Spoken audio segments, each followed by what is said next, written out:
Bihar civil court clerk का जो है वो एग्जामिनेशन समाप्त हो चुका है और आप लोग उसके आंसर की का वेट कर रहे होंगे और आंसर की जो है वो सबसे सटीक हमारे चैनल पर आपको देखने को मिलेगा। 90 प्रश्न पूछे गए थे और 90 के 90 प्रश्न का आंसर सटीक है और उसमें से जैसे कि एक दो प्रश्न होंगे जो डाउटफुल होंगे, मैं उसको बता दूंगा कि वो आयोग के अनुसार जाएगा, लेकिन बाकी जितने भी प्रश्न हैं वो बिल्कुल सटीक आंसर मैंने आपको उपलब्ध करवाए हैं। तो देखिए हमारे वीडियो को शुरू से अंत तक देखिए। और स्टार्टिंग की बात है कि ये मैं शिफ्ट 1 का अपलोड कर रहा हूं, उसके बाद जस्ट मैं शिफ्ट 2 का दूंगा, उसके लिए आप थोड़ा सा वेट करेंगे। तो चलिए शुरुआत करते हैं इस वीडियो की। तो सबसे पहले आप देखेंगे पैसेज था सबसे पहले यहाँ पर, ये जो है बुकलेट ए का है, तो ए को आप ध्यान रखेंगे, अगर जिनका ए है तो वो डायरेक्टली इससे मिला सकते हैं। तो पैसेज में सबसे पहला आंसर देखिएगा, यहाँ पर लिखा है why is the debate from whether men are stronger than women clear.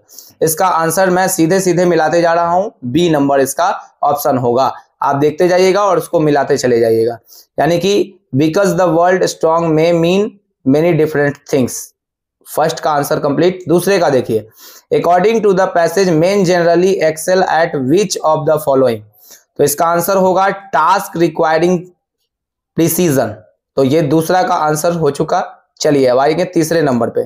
तीसरा देखिए क्वेश्चन क्या है, what strength do women tend to have over men according to the passage. इसका आंसर होगा they live longer and have stronger resistance to disease. Next question देखते हैं हम लोग, 4 नंबर पे आइए। 4 का आंसर देखिए, what is the main passage of message of the passage क्या है कि men and women are strong in different ways and the argument about one being stronger than the other over simplified topic. चलिए अब अगले question पे हम लोग move करते हैं।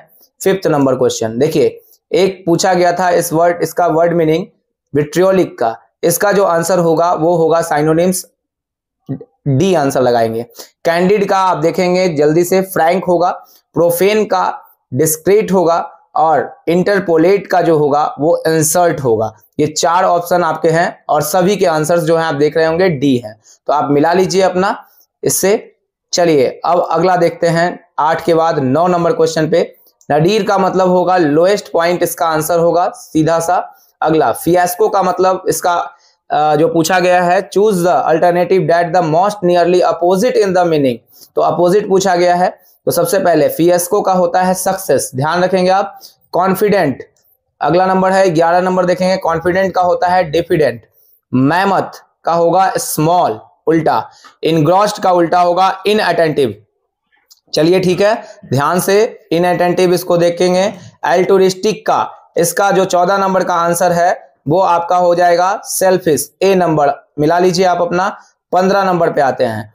15 नंबर क्वेश्चन देखिए, यहां पर क्या है, choose the alternative which best expresses the meaning of idiom and proverbs. तो to leave no stone unturned का आंसर होगा टू ट्राई अटमोस्ट, यानी B number. Through thick and thin का आंसर होगा अंडर ऑल कंडीशंस, ये बिल्कुल सही answer है। तो 15 के बाद 16 आपका कंप्लीट हुआ। अब आ जाइए 17 नंबर क्वेश्चन पर। इल एट ईज, ये भी आपका फ्रेज था। रेस्टलेस इसका आंसर होगा। अगला देखते हैं 18 नंबर पे देखिए, 17 क्वेश्चन हमने कंप्लीट कर लिए हैं, अब 18 की बारी है। तो यहां से जो पूछा गया है उस लाइन को ऊपर में पढ़ते हैं।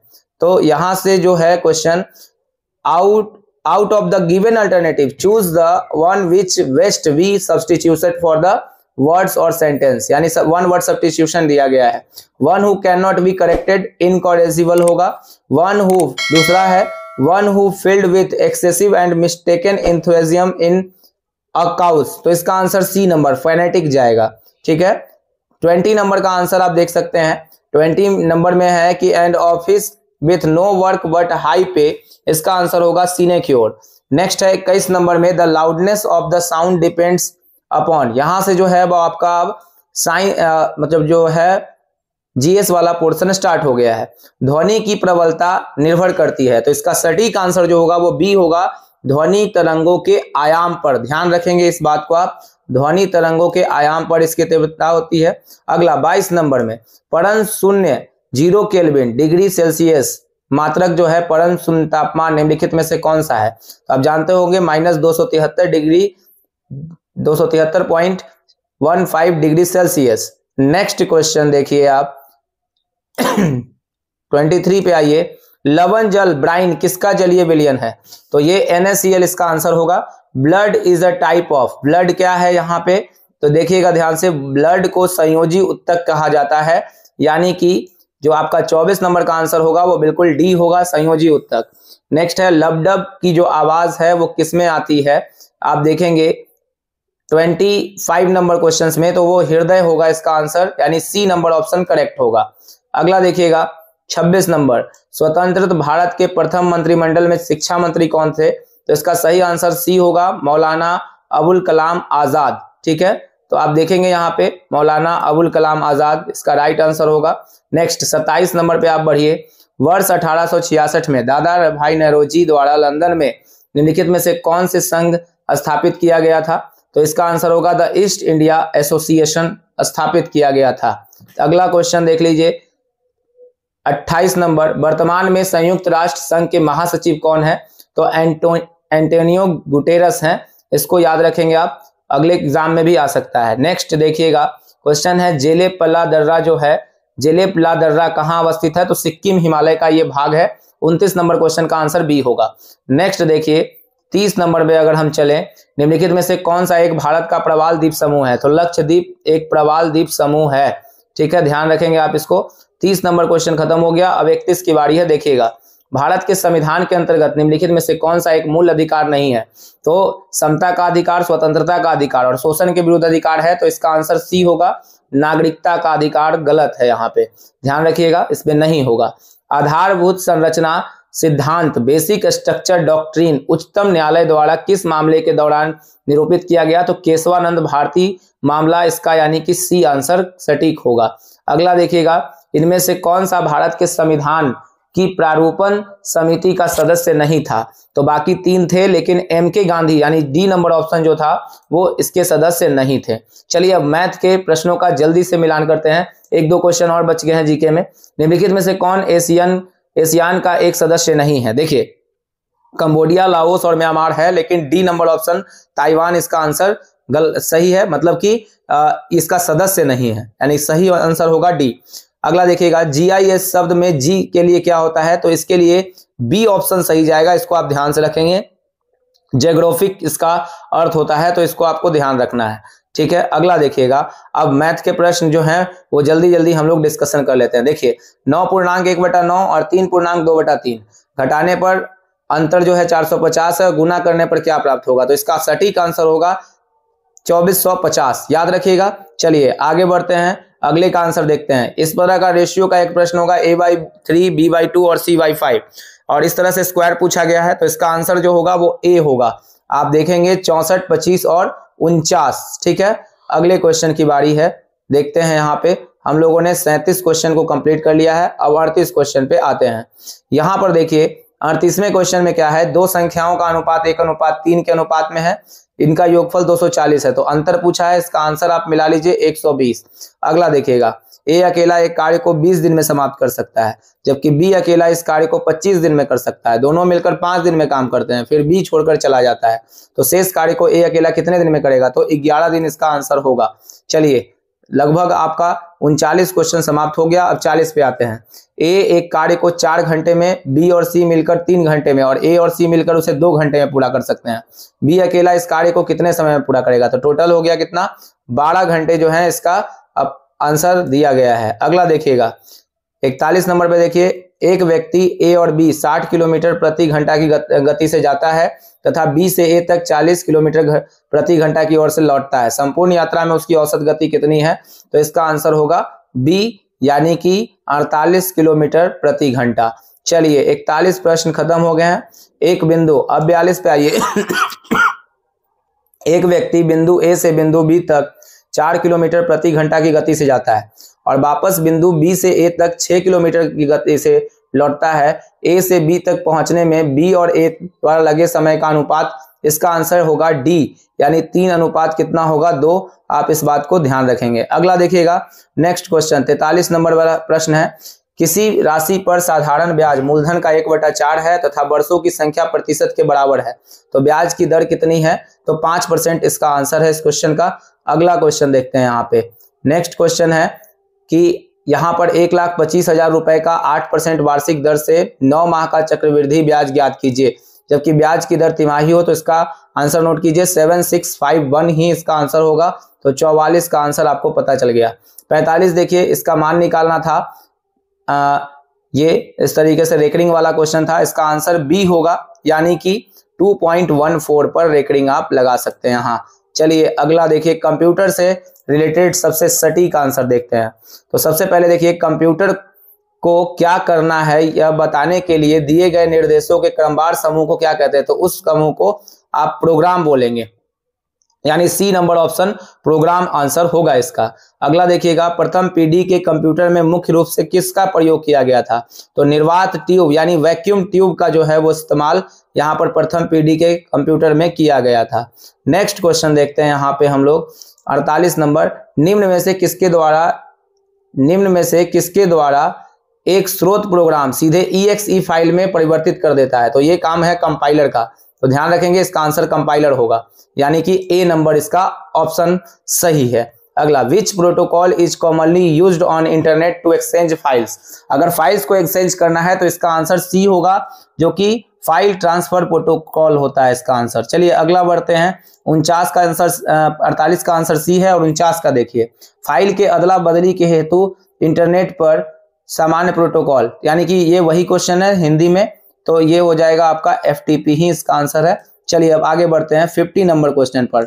एक दस्तावेज में अगर आपको हाइपरलिंक डालने के लिए निम्न में से किस शॉर्टकट की का यूज करना होगा? तो Ctrl+K से आप हाइपरलिंक जो है वो आप कर सकते हैं, इंसर्ट करना हो तो। अगला देखिएगा, मेमोरी का वह प्रकार जो तीव्र और अस्थायी रूप से त्वरित वांछित आंकड़ों का संग्रहित करता है। तो इसका 51 का आंसर जो होगा वो सी होगा, यानी रैम।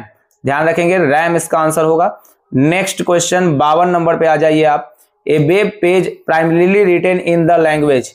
वेब पेज को कैसे लिखा जाता है? तो एक वेब पेज को मुख्यतः किस भाषा में लिखा जाता है? इसका आंसर सी यानी HTML होगा। ध्यान रखेंगे, HTML सी आंसर होगा 52 का। अब चलते हैं 53 की ओर। हर वेब पेज के साथ एक पता जुड़ा होता है, इस पता को क्या कहते हैं? URL यानी यूनिफॉर्म रिसोर्स लोकेटर बोलते हैं इसको। और 53 का आंसर होगा ए। 54 नंबर क्वेश्चन पे देखते हैं, ईमेल भेजने के लिए एक लोकप्रिय प्रोटोकॉल कौन सा है? तो इसका आंसर होगा SMTP, ठीक है, simple mail transfer protocol. Next देखिए, ये क्वेश्चन बहुत ही फेमस रहा इस बार। मैक एड्रेस में कितने बिट्स का होता है? तो इसका आंसर होगा 48। तो मैक में जो होते हैं वो 48 बिट्स के होते हैं। नेक्स्ट क्वेश्चन देखिएगा 56 पे आ जाते हैं। अब अस्थायी भंडारण क्षेत्र जो उपकरणों के बीच डेटा दर और डेटा प्रवाह के अंतर को भरपाई करता है क्या कहलाता है? तो इसको हम लोग बोलते हैं बफर, यानी आंसर होगा कौन सा? तो डी होगा। FTP का मतलब क्या होता है? तो फाइल ट्रांसफर प्रोटोकॉल। ध्यान रखिएगा, फाइल ट्रांसफर प्रोटोकॉल, यानी डी इसका आंसर कंप्लीट होगा। चलिए 58 क्वेश्चन पे चलते हैं। सभी डिलीट की हुई फाइलें निम्न में से कहां जाती है? तो एकदम सिंपल क्वेश्चन था, रिसाइकिल बिन, यानी ए इसका आंसर जो है वो सटीक होगा। 58 के बाद बढ़ते हैं 59 नंबर क्वेश्चन पे। निम्नलिखित में से कौन सा ऑपरेटिंग सिस्टम नहीं है? देखिए, डॉस है, यूनिक्स है, लाइनेक्स है, लेकिन MS ऑफिस जो है वो ऑपरेटिंग सिस्टम नहीं है। अगला देखते हैं, एक ओपन विंडो से दूसरे ओपन विंडो में स्विच करने की प्रक्रिया जानी जाती है। देखिए, इसको स्विचिंग बोलते हैं, यहाँ पर टास्क स्विचिंग लिखा हुआ है, ठीक है। अगर कंफ्यूजन होगा तो इसको अब आयोग के द्वारा देखना होगा कि क्या दिया जाता है, इनमें से कोई नहीं या टास्क स्विचिंग। तो इसका आंसर जो मेरे अनुसार अगर माना जाए तो ये टास्क स्विचिंग ही होना चाहिए इसका आंसर, ठीक है। बाकी अब उस पे ये डिबेट करेगा क्वेश्चन पे। अगला देखिएगा, बर्तनी वाले शब्द, अब हिंदी पे चलते हैं। विश्लेषण, देखिए विश्लेषण किस तरह से लिखा जाएगा उस बात को आपको ध्यान देना है। तो विश्लेषण देखिए, ये सी नंबर ऑप्शन पर आप देखिएगा ध्यान से, बी आधा श लेशन लिखा हुआ है इस तरह से, तो ये विश्लेषण होगा। तो इसका आंसर आप मिला लीजिए ठीक से देख के, सी नंबर जहां पर आपको अपने सेट के अनुसार जहां मिलेगा वही आपका आंसर होगा। 62 नंबर में संश्लेषण लिखना था, तो संश्लेषण देखिए ए नंबर ऑप्शन पर आप देखिए, यहाँ पे संश्लेषण इस तरीके से लिखा जाएगा, इसको आपको देखिए और मिलाइए अपने, ठीक है, देख लीजिए यहाँ पे वो मिलाइए। 63 नंबर बात करते हैं साहित्यिक का शुद्ध वर्तनी। देखिए डी नंबर साहित्यिक ऐसे लिखना था, डी में वर्तनी लिखा हुआ है। 64 नंबर देखिए, बहिष्कार किस तरह से लिखा जाएगा? तो डी नंबर इसका आंसर होगा बहिष्कार। नेक्स्ट, यहां पर ये सवाल बहुत डिबेटेबल है, 65, ठीक है। और 65 जो है हमने खोजा है उसको, तो मेरे अकॉर्डिंग जो है यहाँ पर मैंने जब सर्च किया तो ये तिलांजलि, ठीक है ना, ये हर्षिकार, ली को हर्षिकार में वाले वर्ड को यहाँ पर रखा गया है, तो इसको आप ध्यान दीजिएगा। इसका आंसर ये होना चाहिए सी नंबर। चलिए अब आगे बढ़ते हैं। नेक्स्ट अगला देखिए क्वेश्चन, जिसके समान दूसरा ना हो तो अप्रतिम होता है इसका मतलब, ठीक है, इसका मतलब होगा अप्रतिम। वह सायंकालीन बेला जब पशु वन से चरकर लौटते हैं उसको बोलते हैं हम लोग गोधूली, यानी आंसर नंबर ए। ध्यान से समझिए, आंसर नंबर ए। जो शत्रु की हत्या करता है उसको हम लोग बोलते हैं शत्रुघ्न, ठीक है, शत्रुघ्न बोलते हैं। नेक्स्ट है 69 नंबर क्वेश्चन में देखिए, जिसके आर पार देखा जा सके तो उसको बोलेंगे पारदर्शी, यानी सी नंबर आंसर। आयु में बड़ा व्यक्ति को ज्येष्ठ बोलते हैं, यानी सी नंबर ऑप्शन इसका सटीक होगा। चलिए अब आगे बढ़ते हैं। 71 नंबर पर देखिए, तलवार की धार पर चलना का अर्थ क्या होता है? तो कठिन कार्य करना इसका आंसर होगा, यानी कि डी ऑप्शन इसका सही है।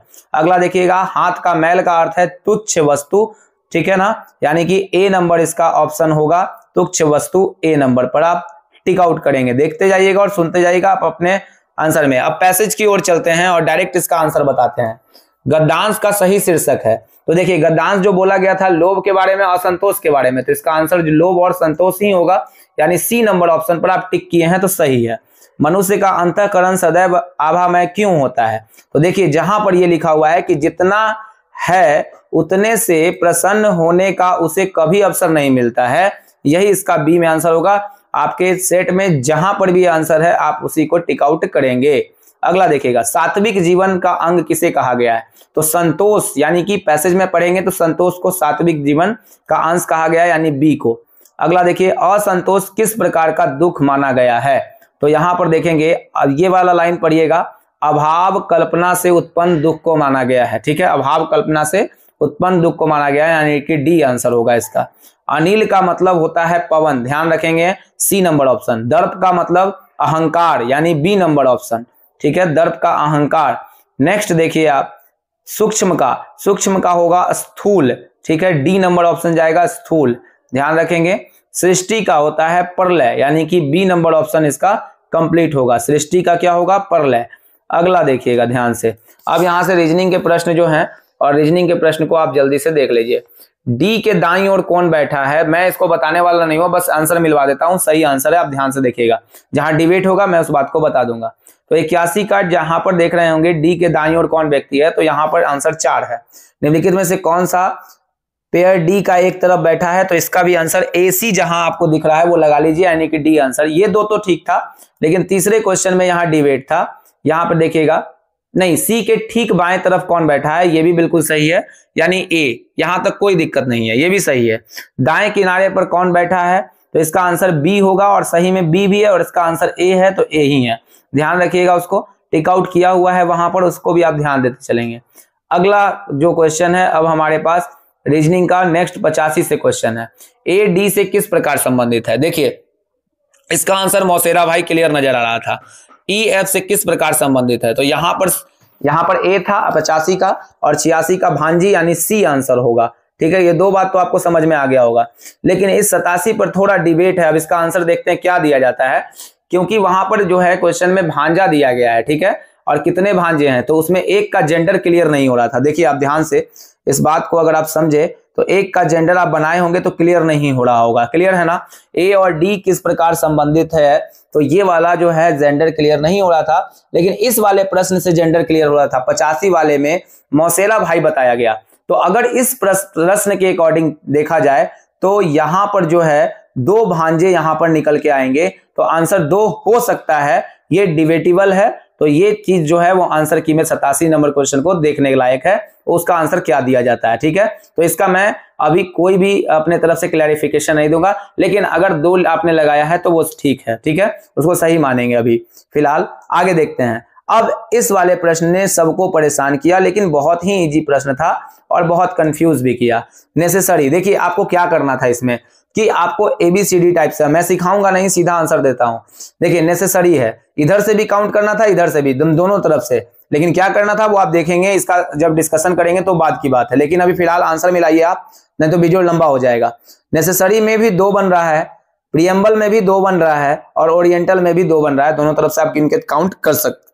तो इस तीनों का आंसर बी नजर आ रहा है। ठीक है, बाकी अब देखते हैं कि क्या है, एक बार और आप मिला के देखिए तो कंफ्यूजन दूर हो जाएगा। तो हमने सभी 90 प्रश्नों का जो है वो आंसर आपके सामने दे दिया है। आप सभी 90 प्रश्नों को बिल्कुल आराम से मिला सकते हैं और देख सकते हैं। लगभग देखिए, जैसे मैंने आंसर की जो दिया है उसमें 1-2 नंबर आगे पीछे तो होगा, हो ही सकता है क्योंकि वहां आंसर की चेंज होगा तो, लेकिन 99% तक जो चीजें हैं वो आपको यही देखने को मिलेगी, क्योंकि मैंने हर तरीके से इसको सही तरीके, संभव तरीके से खोजने की कोशिश की है। ठीक है, तो मेरे तरफ से ये पूरा थोड़ा सा एफर्ट रहा, और आपको अगर वीडियो अच्छा लगा है तो हमारे चैनल को जरूर सब्सक्राइब कीजिएगा, और जरूर इस क्वेश्चन के आंसर को अगर आपको अच्छा लगा हो कि हमने सर ने सटीक बताया है तो आप बिल्कुल इसको शेयर करेंगे। इसके दूसरे शिफ्ट का जो प्रश्न है मैं आपके लिए बहुत जल्दी ही अपलोड कर दूंगा, और उसके बाद देन इन दोनों के आंसर शीट अपलोड करने के बाद हम लोग लाइव बातचीत करेंगे, और लाइव बातचीत के बाद जो है वो आपको एक चीज दिखाना होगा, ध्यान से समझेंगे कि दूसरे शिफ्ट का जो है आंसर की, और उसके बाद आपको कट ऑफ देखने को मिलेगा, जिसके लिए मैं थोड़ा सा समय लूंगा, 2-3 दिन का वक्त लूंगा, और उसके बाद दोनों पेपर को एनालिसिस करने के बाद मैं आपको ये बताने वाला हूं कि इसका कट ऑफ जो हो सकता है वो क्या जा सकता है। आप लोग बिल्कुल नहीं डरे कि बहुत ज्यादा कट ऑफ जाएगा। ठीक है, तो रिलैक्स रहें, लाइव आके हम लोग बात करते हैं, थोड़ा सा इसको मिलाइए जल्दी से, तब तक हम मिलते हैं। चलिए ठीक है, तो मिलते हैं नेक्स्ट वीडियो में, तब तक के लिए बाय। अगर चैनल अच्छा लगा है तो जरूर सब्सक्राइब कीजिए।